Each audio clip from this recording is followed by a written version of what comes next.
नालायक बेटा। देर रात अचानक ही पिताजी की तबीयत बिगड़ गई।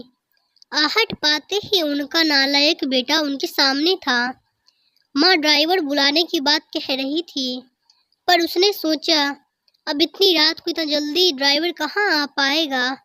यह कहते हुए उसने सहज जिद और अपने मजबूत कंधों के सहारे बाबूजी को कार में बिठाया और तेजी से हॉस्पिटल की ओर भागा।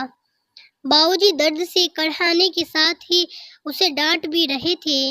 बाबूजी धीरे चला नालायक, एक काम तो इससे ठीक से हो जाए। नालायक बोला, आप ज्यादा बातें ना करें। बाबूजी बस तेज सांसें लेते रहिए, हम हॉस्पिटल पहुंचने वाले हैं। अस्पताल पहुंचकर उन्हें डॉक्टरों की निगरानी में सौंप वो बाहर चहलकदमी करने लगा। बचपन से आज तक अपने लिए वो नालायक ही सुनते आया था। उसने भी कहीं ना कहीं अपने मन में यह स्वीकार कर लिया था कि उसका नाम ही शायद नालायक है। तभी तो स्कूल के समय से ही घर के लगभग सब लोग कहते थे कि नालायक फिर से फेल हो गया। नालायक को अपने यहाँ कोई चपरासी भी ना रखे, कोई बेवकूफ ही इस नालायक को अपनी बेटी देगा। शादी होने के बाद भी वक्त बेवक्त सब कहते रहते हैं कि इस बेचारी के भाग्य फूटे थे जो इस नालायक के पल्ले पड़ गई। हाँ, बस एक माँ ही है जिसने उसके असल नाम को अब तक जीवित रखा है।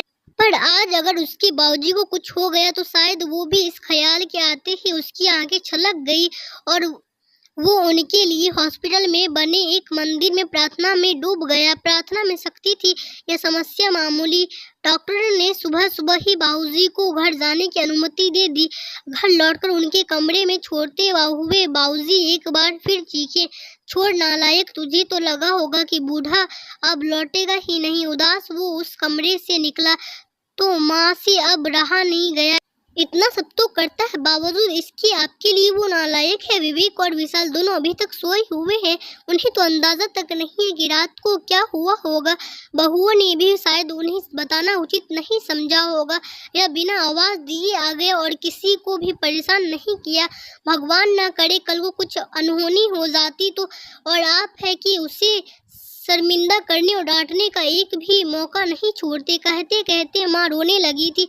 इस बार बाबूजी ने आश्चर्य भरी नजरों से उनकी तरफ देखा और फिर नजरें नीची कर ली। माँ रोते रोते बोल रही थी, अरे क्या कमी है हमारे बेटे में। हाँ मानती हूँ पढ़ाई में थोड़ा कमजोर था, तो क्या सभी होशियारी होते हैं। वो अपना परिवार, हम दोनों को घर मकान पुश्तैनी कारोबार रिश्तेदार और रिश्तेदारी सब कुछ तो बखूबी संभाल रहा है, जबकि बाकी दोनों जिन्हें आप लायक समझते हैं वो बेटे सिर्फ अपनी बीवी और बच्चा के अलावा ज़्यादा से ज़्यादा अपने ससुराल का ध्यान रखते हैं। कभी पूछा आपसे कि आपकी तबीयत कैसी है और आप है कि बाबूजी बोले, सला तुम भी मेरी भावना नहीं समझ पाई, मेरे शब्द ही पकड़े ना। क्या तुझे भी यही लगता है कितना सब होने के बाद भी इसे बेटा कह के नहीं बुला पाने का, गले से नहीं लगा पाने का दुख तो मुझे नहीं है। क्या मेरा दिल पत्थर का है? हाँ सला सच कहूँ दुख तो मुझे भी होता है, पर उससे अधिक डर लगता है कहीं ये भी उनकी तरह लायक न बन जाए। इसलिए मैं इससे उसकी पूर्णता का एहसास इसे अपने जीते जी तो कभी नहीं होने दूंगा। माँ चौंक गई, ये क्या कह रहे हैं आप? हाँ सरला यही सच है, अब तुम चाहो या इसे मेरे स्वार्थी कह लो। कहते हुए उन्होंने रोती हुई नजरें नीचे किए हुए अपने हाथ माँ की तरफ जोड़ दिए, जिसे माँ ने झट से अपनी हथेलियों से भर लिया और कहा, अरे रे आप क्या कर रहे हैं? मुझे पाप का भागी बना रहे हैं।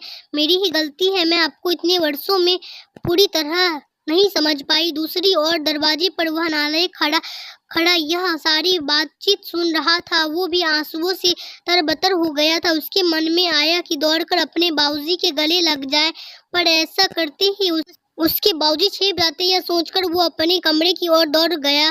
कमरे तक पहुंचा भी नहीं, बाबूजी की आवाज कानों में पड़ी, अरे नालायक वो दवाइयाँ कहाँ रख दी? गाड़ी में ही छोड़ दी क्या? कितना भी समझा दो इसे, एक काम ठीक से नहीं होता। नालायक झटपट आंसू पोंछते हुए गाड़ी से दवाइयाँ निकालकर बाबूजी के कमरे की तरफ दौड़ गया।